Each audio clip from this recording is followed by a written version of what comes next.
and welcome back to another episode of The Book Stop. I'm your host Jen, and I'm very excited to talk about today's episode. But before we begin, there will be spoilers as we talk about major events that unfold within the story. In addition, each episode will have a list of trigger warnings in the description. Be sure to follow the podcast on Instagram at The Book Stop Podcast, and show your support on Patreon for early access to episodes and other additional content. And we're back with another episode. Today, during this beautiful Pride Month, we are gathered here with our good friend, Tim. Say hi, Tim. Hi, Tim. And what book are we talking about today, Tim? We are talking about The Darkness Outside Us. Yeah, The Darkness Outside of Us by Eliot Schrefer. This book was written last year, June 2021, which was the last time you were on the podcast, which is crazy. Wait, really? Yeah, 2021 this was written. Oh my god. So it's definitely a newer book. We kind of both suggested this book for this one. That's true. So I was really drawn to it from just simply the cover art was very beautiful, honestly. It was very well done. I saw it at Second and Charles, and it just drew me straight to it. And then I read the description, and I was like, oh, this is definitely something I want to read. I don't think I read the description. I literally just based it off of the cover art. Yeah. I'm kind of a judge a book by its cover kind of gal. Yeah. If the cover art is really bad, I'm less likely to read it, which is kind of bad. But listen, I've read a lot of books, okay?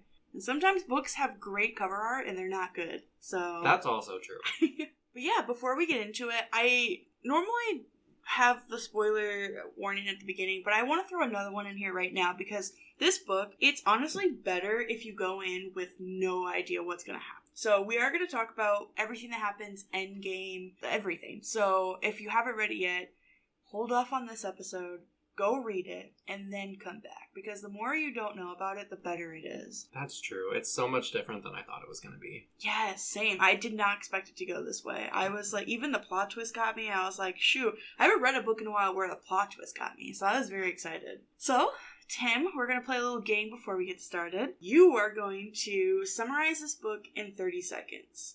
Just try your best. Gaze in space. That's what drew me to it. Where we start out, one of the main characters is on a mission to rescue his sister from a distant planet, and he finds out that there's another person on the ship with him, and the ship is separated between the two people, which come from two different countries, and they have to do a bunch of tasks to make sure the ship is at top shape, to make sure that they got to Titan as safely as possible. A bunch of other things happened that I wasn't prepared for, that we will talk about now. Yeah, absolutely. It's there's a lot that happens in this book, and I honestly don't think we're going to cover most of it in this hour that we're going to talk. Yeah, I'm going to summarize it really quick for anybody who hasn't heard of this book. The Darkness Outside of Us. After the first settler on Titan trips her a distress signal, neither remaining countries on Earth can afford to scramble a rescue of its own. So, two sworn enemies are installed in the same spaceship. Ambrose wakes up on the coordinated endeavor with no memory of a launch. There's more that doesn't add up. Evidence indicates strangers have been on board. The ship's operating system is voiced by his mother, and his handsome, brooding shipmate has barricaded himself away. But nothing will stop Ambrose from making his mission successful. Not when he's rescuing his own sister. In order to survive the ship's secrets, Ambrose and Kodak will need to work together and learn to trust one another, especially once they discovered what they are truly up against. So this book was something else. Yeah, considering I read the majority of it while I was at work. Oh my gosh. So we're going to start out with our favorite quotes. So what would you say in this book is something that kind of stuck out to you as one of your favorite quotes?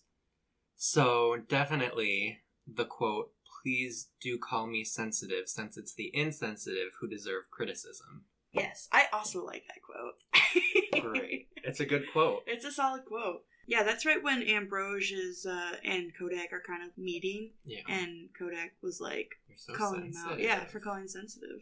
Yeah, so I actually brought two quotes because I liked both of them a lot, and I think they kind of signified exactly what this whole mission is for. The first one being the mission itself, and the second one being more Kodak and Ambrose, their relationship and the importance of it in the story. The first one is, so this is a conversation back and forth between Ambrose and Kodak. Okay, so Ambrose says, eventually, if we don't complete any of the task, OS will cut its losses and destroy us. Start again with a fresh set of naive spacefarers. And then Kodak says, then we should complete them slowly, just to die later. And Ambrose replies, well, yes, that's how life on Earth works, too. People did a lot of tasks and tried to keep death as far away as possible. Even thousands of years in the future, they're still trying to busy themselves to just kind of progress their society, but also kind of prolong the inevitable. And that's kind of what they're doing here, even with their multiple lives that they kind of go through. And we'll talk more into detail about exactly what we mean on that, but even with their multiple lives, they're still just trying to find ways to survive and keep going. Even though every time they learn that they're just clones of each other, they still want to just live. Right. So, and that is something that is kind of a common thing between all of the clones and just pushes them forward. The other quote that I liked was, our lifespan won't bring us near any stars and definitely no planets. We're in the equivalent of open ocean. Clear medium are all around us. No landmarks in sight. Kodak and I are our own landmarks. Very cute. It's just saying that they are pretty much the only thing out here that really matter and will bring them home. It's just each other. And each other are their homes. And no matter how many times they come back, they will always have the other person on the other side. And no matter how long it takes them to realize how in love they are, they'll always swing right back to each other. And I think that's just so cute.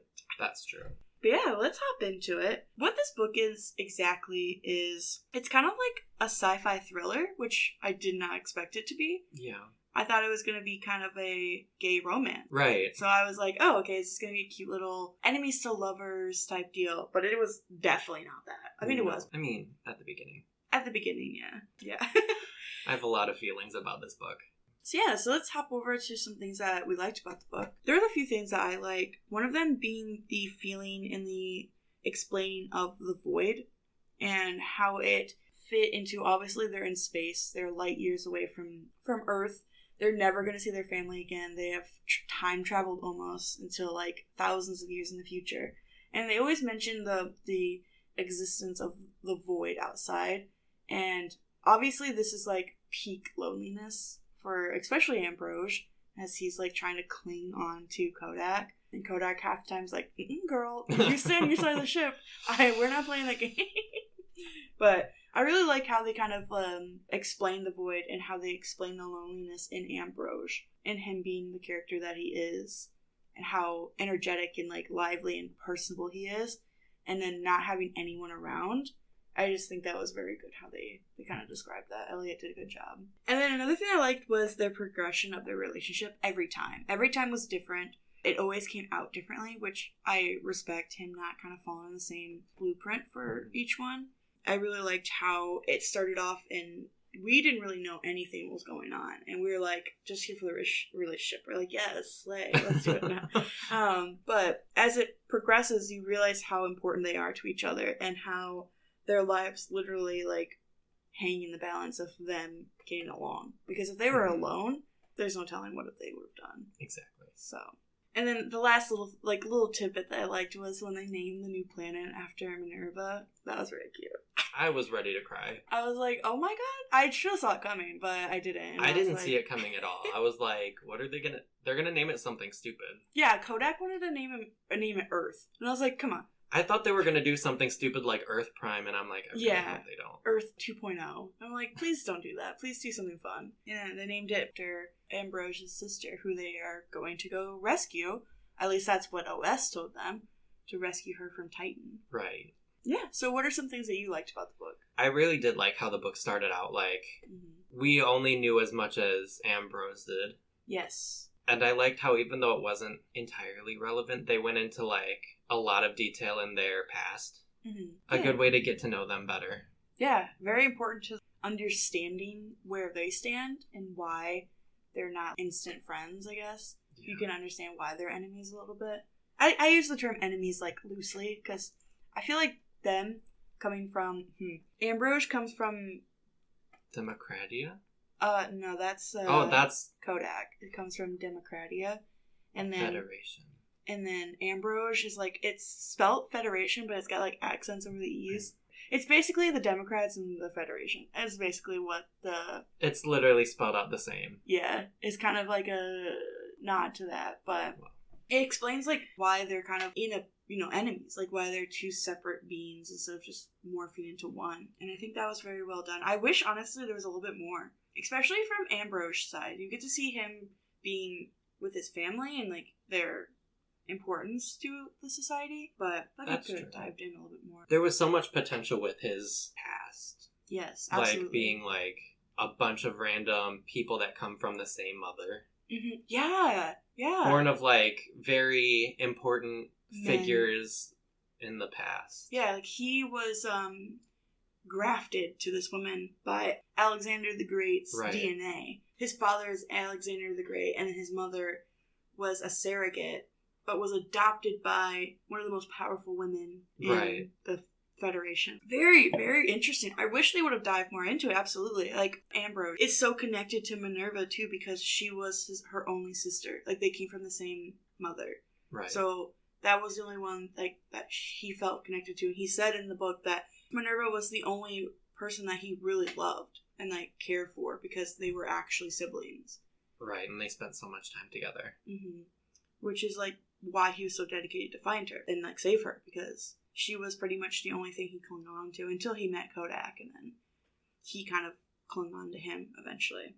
Yeah, to go back into how you were talking about how it opens, that was very interesting, because obviously the way that it opens is like he wakes up in the ship, has no memory of launch.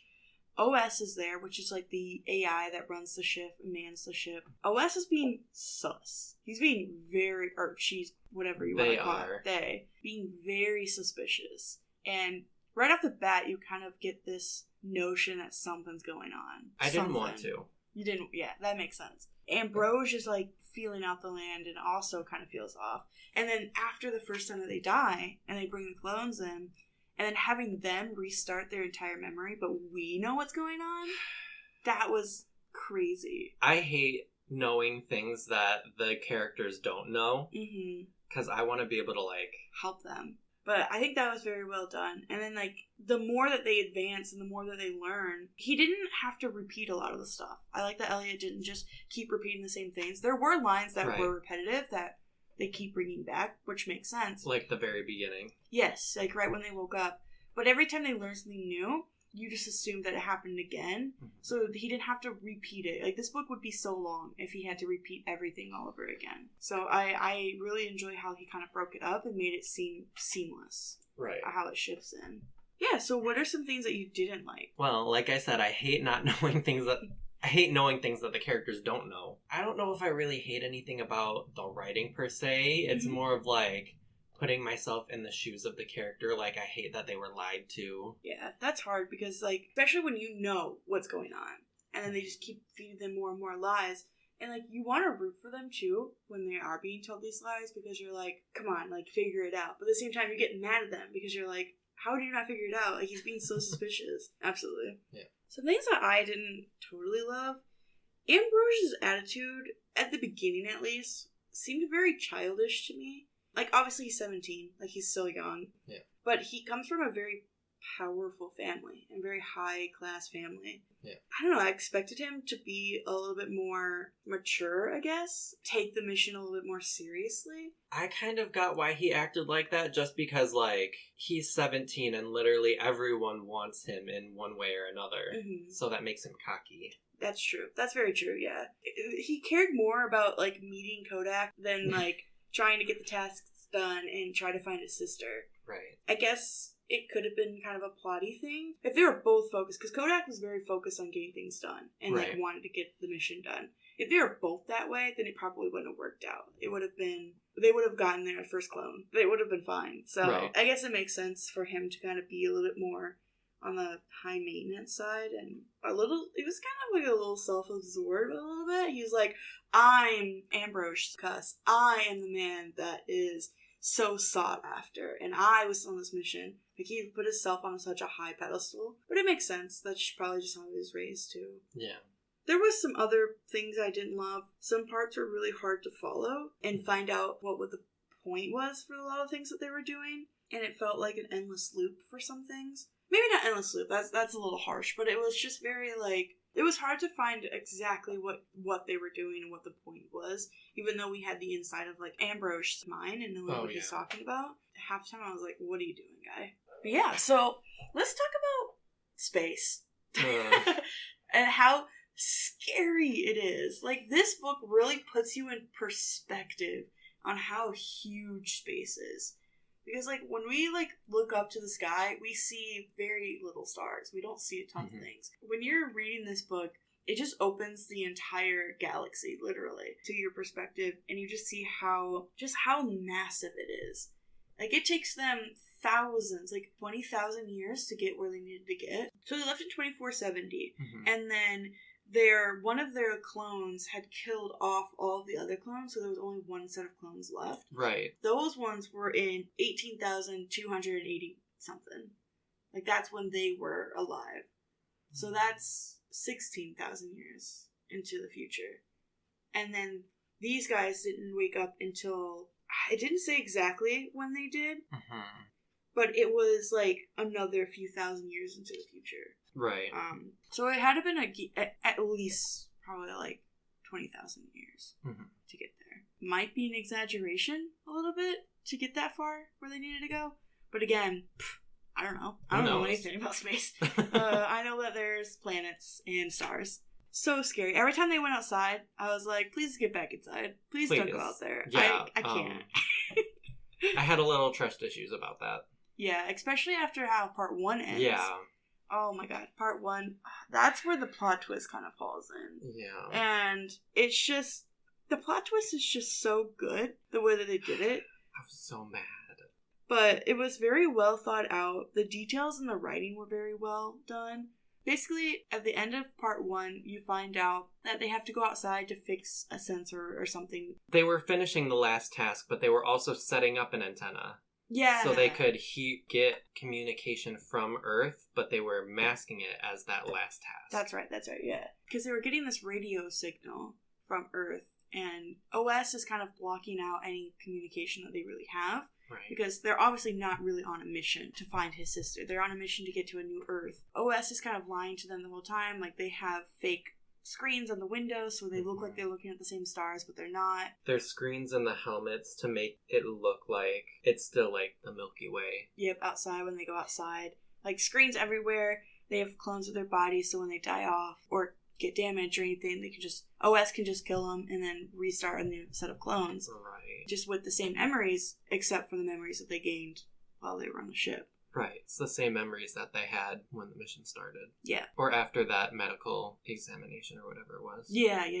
That's how they got the clones' DNA. It was from the medical examination. But yeah, so Kodak went outside to hook up this antenna, and it just doesn't go well. Also, before that happened was like when they started to fall in love. I was like, oh my god. I was like, come on. It was like right when it started to like all unfold, and I was like, okay, we're getting to the romance part. Right. And then I was expecting the rest of the book just to be their relationship, how they travel through space, how find Minerva, all that stuff. And then it just restarts. And you're like, hold on a second. Yeah, and then all the book says is, and then his cord just starts going. And then you find out that they're hopping time, and like the first time that they hop it, you don't really understand that they're hopping it. Yeah. And then when they understand, they're like, oh, it's been thousands of years. Everyone you know is dead. The way that this book unfolds all the information is so delicately placed and just very good. Yeah, I love it. But during that twist, I was sitting there up at triage,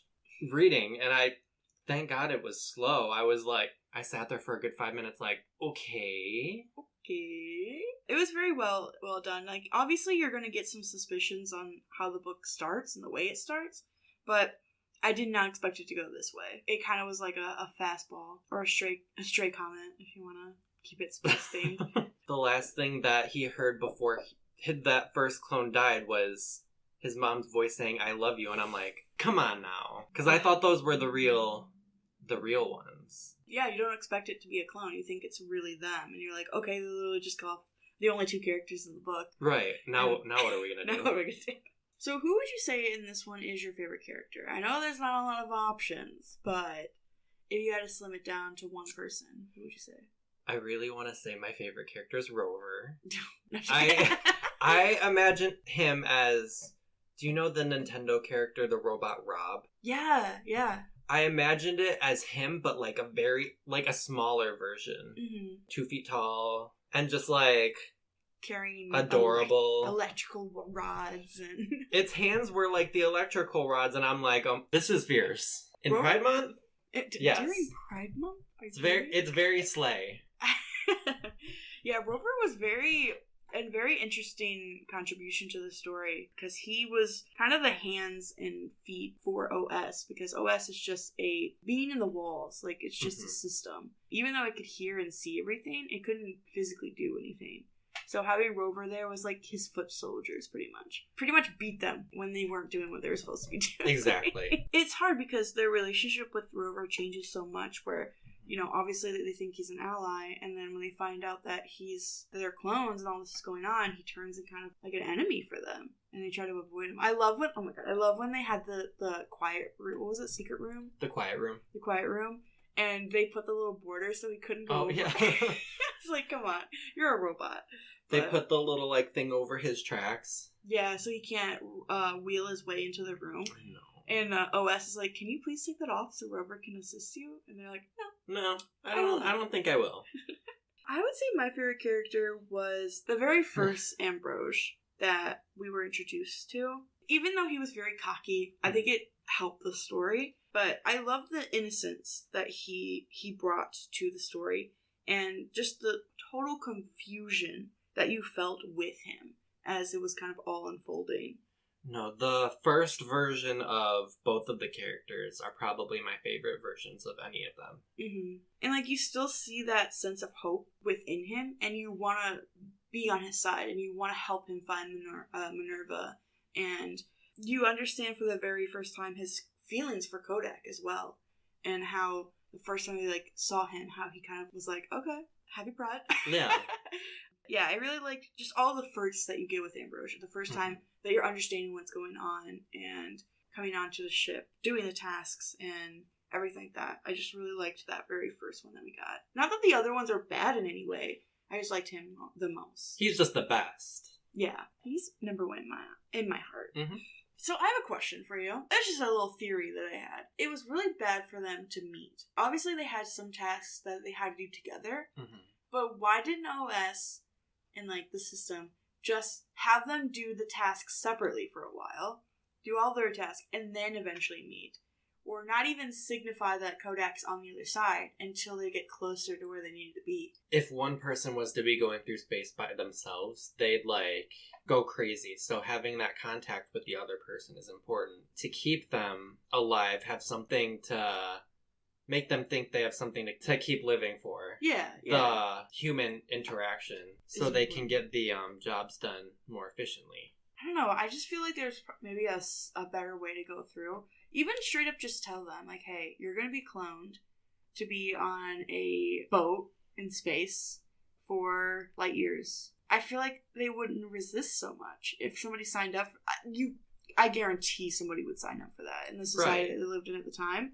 Somebody would have been like, probably him. Be like, yeah, sign me up. Go ahead, clone me. Yeah, clone me. I'll do it. Like, obviously it's a tall order, and, you know, everyone you know is going to die, and you're going to have to live on this planet with one other person. Which also I found very interesting that they sent 2 men, and, you know, at the end, which we're going to talk about in a second, they give him a baby. Happy Pride. Yeah. Because they didn't want to... They didn't want space babies. Space babies, yeah. They didn't want them to reproduce in space. I'm just saying, you should have got a vasectomy, and you wouldn't have had any space babies, and you could have sent a woman and a man. Well, a vasectomy solves a lot of problems. I'm just saying. Exactly. And it's reversible, so... Exactly. Or why not 2 space women? That's true. Interesting. Using science, you can make children with 2 women.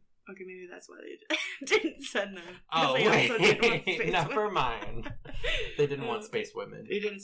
Wow. This is messed up. This book, we're canceling it. Just kidding. This is very sexist, actually. Just kidding. No, it was very good. It does go into detail on like how they explain it away. There's a lot of questions I had that I was like, I don't know about that. But I just accepted all of what it was saying as like, oh, okay. Okay, I accept that as true fact. This is fact. This is the only way.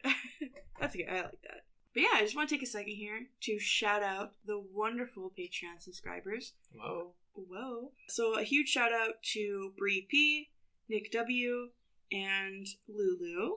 Thank you guys so much. I really appreciate you guys supporting me and supporting this silly little podcast. And I have a fun time making it, and I'm glad that other people are really enjoying it. Thumbs up. Thumbs up. Yeah, I want to talk about for a second how this book is kind of broken up. And obviously we talked about it a ton, but I loved the fact there wasn't chapters. Everything was broken up by tasks in time, really. And how we had the different parts based on the different clones that they had.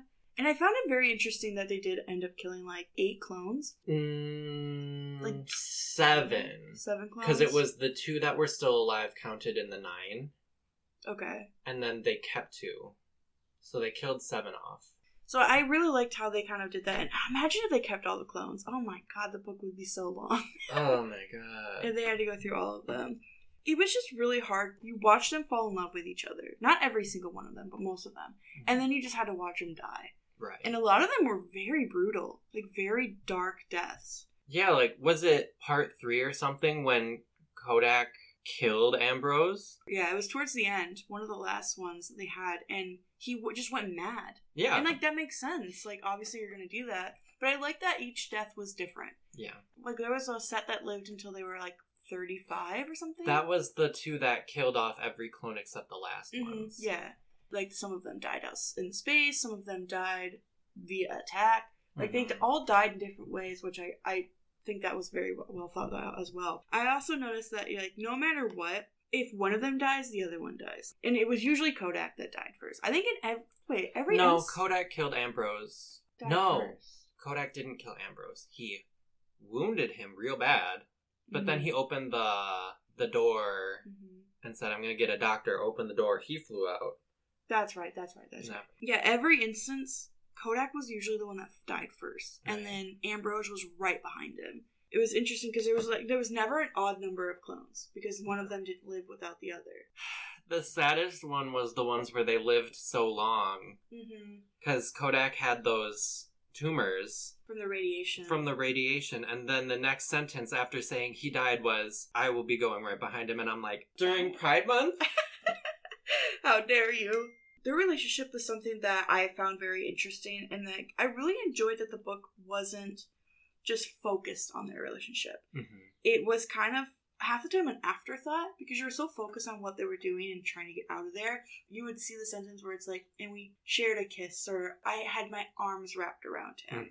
And you kind of like forget it's there for a second. You kind of forget, oh wait, they're gay. They're gay. What?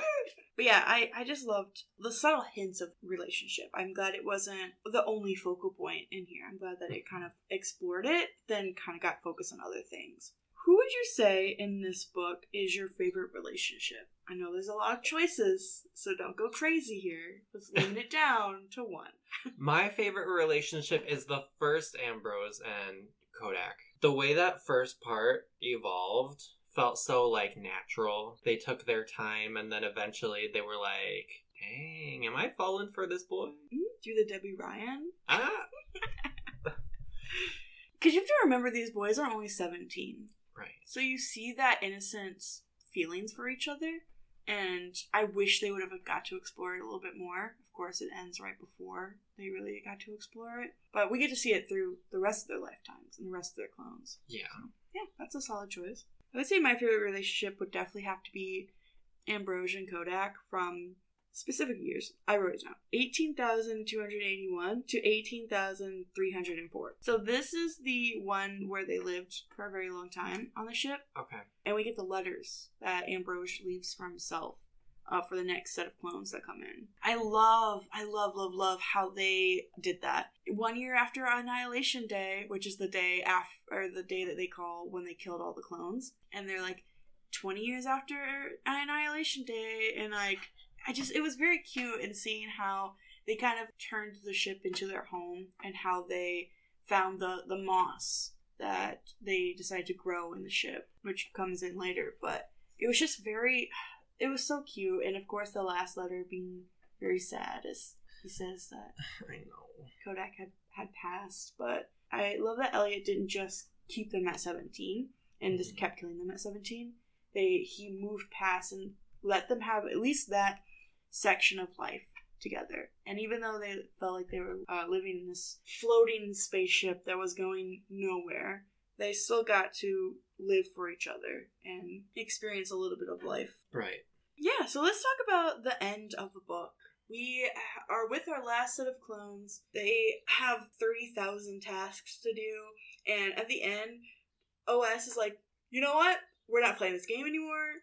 She's like, you need to just... Everything's a lie. Everything you know is a lie. It's just straightforward and tells the truth. This is what's happening. This is what you gotta do. We're crashing. Get it done. Ambrose, of course, as they're coming into like the atmosphere of this new planet, which triggered me because I thought that they were crashing onto like an asteroid or something. Didn't even click that they were crashing onto a new planet. And then they land on this planet, and the ship is just completely torn apart and ripped. He pretty much has to just figure out how to live. Kodak, during the crash landing, he broke his leg because he wasn't like tied down. And so Ambrose is kind of alone trying to find out what's going on this planet. He tries to figure out when winter is and like what season they're in, and you just follow them along. It's very short. The end of the book is very short. Yeah. I think we get maybe like 6-7 pages of like what happens when they finally land, and it jumps ahead I think maybe a year, I want to say, after they've kind of solidified a base. There was this cloud that followed them, and they had to continuously move, so they had to make like a mobile base. Oh, yeah. And it was just very interesting. I would have loved more. I think there was just not enough in the end to kind of like support the rest of the book. But yeah, they had to go, and then the ship gave them babies that they had to raise. Yeah, they had like a bunch of, they called them zygotes or whatever. Mm-hmm. I feel like they said it was like hundreds or something like that. From the Federation, Democratia, and then unaligned parts of the world too. Because, well, they sent 2 boys into space. So, if they want to rebuild humanity, they had to do something. Yeah, I was very intrigued. I was like, how are they going to... They're 2 boys. How are they going to repopulate the Earth? I was like... Right, because that's what they were saying in, like, the messages when they landed on Minerva. Mm-hmm. They were like, we sent you 2 to continue humanity. Yeah. And I'm like... Do they not know how science works? But yeah, then the ship gives them baby, and then they uncovered all the rovers and then enhanced them to take care of the garden and be babysitters, basically. Okay, and then just ends with them saying, our baby is here.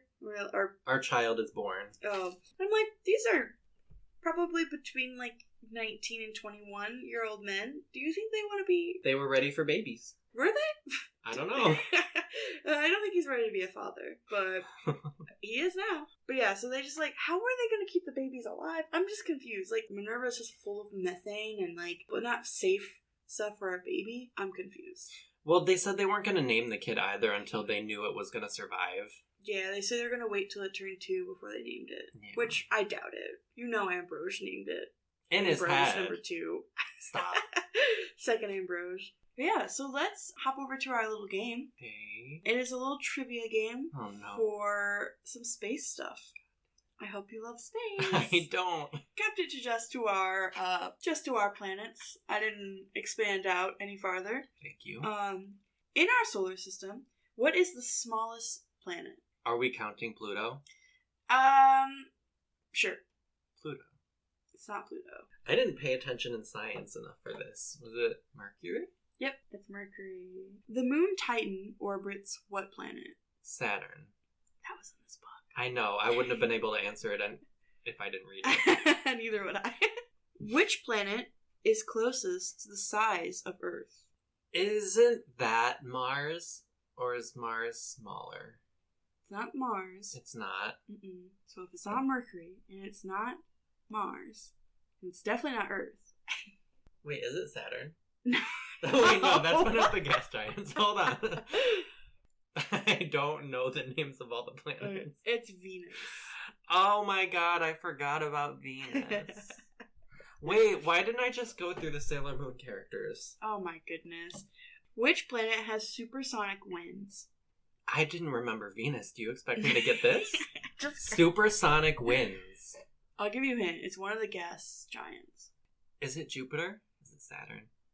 It's not Saturn. Neptune. Okay. I think it'd be really funny if it was Uranus, though. How long is 1 year on Jupiter compared to, like, Earth years? Compared to Earth years? 20. 12. Here's for all the money, all the chips. I'm getting money? No. Oh. What are the names of all of our planets in the solar system from the sun? I have to go in that order? Yes. Oh, no. Okay, so, well, there's the sun. Yep. And then there's Mars. No. No? Wait, I can't remember. I get Mars and Mercury mixed up. Okay. It's Mercury, right? Mercury. Yep. We gotta go back to 6th grade. Wait. Hold science on. class. Hold on. Mercury. Uh-huh. And then is it Mars? No. No. What's next? Is it Venus? Okay. So. Okay. Sun. Okay. Mercury. Okay. Venus. Mars? Stop saying Mars. Wait, are we after Venus? Yeah. Earth? Yes. Okay. Can I say Mars now? And then it's your favorite one. Mars. Mars. Mars isn't my favorite, but now we're in the gas giants, right? Yeah. There's Jupiter, Saturn, Uranus, and then Neptune, and then Pluto. Yes. Well, that was fun. No, it wasn't. We know that Tim's not good at space. I've never claimed to be good at any science. This is just something in your own opinion, your own words. If you were writing this book, what would you change, do differently? Personally, I would have done point of views, especially because you literally only have 2 characters. Right. Or even, you could throw in some OS point of views would be kind of cool too. That would be interesting. But I think knowing Kodak a little bit better could have made us understand exactly what he was going through, because there was times where he was very sensitive as well, and he was having very emotional hardships. So I feel like point of views would have been a great addition to the story, even just a couple. Yeah, it would have been nice to get into his mind to see what he was thinking, especially during the madness when he almost killed Ambrose. I think it'd be very cool to have it, or maybe a second book of just his perspective. I would have loved point of views. And I think there needs to be a movie made of this. I think that would be a great... There's a movie being made about the other one that we did, so... That's true. Maybe they're just waiting for us to do the podcast. That's true. They are making a red, white, and royal blue because we made a podcast about it last year. And they said, you know what? We're doing it. Yeah, so it is hopefully maybe in the works. It's a newer book. It only came out last year, so It might take a couple of years before it gets traction. But listen to this podcast. Get it out there. Get people to read it. Get it talking. Let's turn this into the new Hunger Games. Let's blow it up. If someone makes a movie about it, can I be in it? Please? No. You could be Rover. Can I be Rover? Yes. Okay. Is there anything in your opinion that you would have done differently? Honestly, I was thinking the same thing, like getting to at least get in the head of Kodak. I would have loved to see what Rover was thinking. That would be interesting. That would have been... That's the most important part. I want to know what he was thinking. This is only about Rover. Rover is the only important character in the story. Yeah, so we're kind of closing out here. Before we go, we're going to do a little rating scale, and we do it a little bit different here on the Book Stop. We kind of make up our own thing. I would give The Darkness Outside of Us by Eliot Schrefer 6 17-year-olds stuck in space with their soulmates out of 8. I really like this book. I love the plot twist. It's been a while since I read a book where a plot twist got me, and this one I loved. There was that just dread of loneliness and like the characters that you felt and sympathized for, and as well as like learning about space, like learning all this kind of stuff. We didn't really talk about it, but they go in such high detail on like the technology that they use and just explaining space that's out there. You learn a lot when you read this book, but there are a couple things that I think were a little bit off or a little bit different that I didn't totally love, but I would definitely recommend to anybody that's wanting a good, low-key romance with some LGBT characters in space. This is a good book to just pick up. It's very easy read. Like, you can get through it pretty quick, so I highly recommend it. Tim, what did you rate it? I would rate it 8 manicotti pouches out of 10. We didn't talk about it, but that was like the main food that they ate while they were in the ship, and it is Kodak's favorite food now. That's what he says. That's what I believe him when he says it. I'm so easily entertained. I just go with the story, and I don't really like to find bad things about it. I'm just like blindly optimistic, you could say. But some parts of it were hard to like follow. Like, I think it was after one of the parts, I don't really remember them saying that they died. Everything just started over again. Yeah, it was very loose-ended. Yeah. And you're like, you kind of got the hint because it started over, like, hey, they died. But I had to, like, go back. I was like, wait a minute. Mm-hmm. But no, I liked it. Yeah, it was a great book. I loved it. And I love talking about it. I think we did a great job. Of course we did a great job. They're going to make a movie out of it now. They better make a movie. But yeah, thank you for coming on to the book stop during Pride Month. Happy Pride. The only time that they'll ever hear of me now. No. I mean, we have another episode on the schedule. Not just sure what the definite date is. So if you guys want to see Tim back onto the podcast, interact with this episode, share it, like it, follow. No one's going to do any of that now. Oh. They don't want to hear me again. Well, guess what? I'm the host and I can bring you on whenever I want, and they won't even know. They'll never know. But yeah, thank you so much, and see you next time. Bye.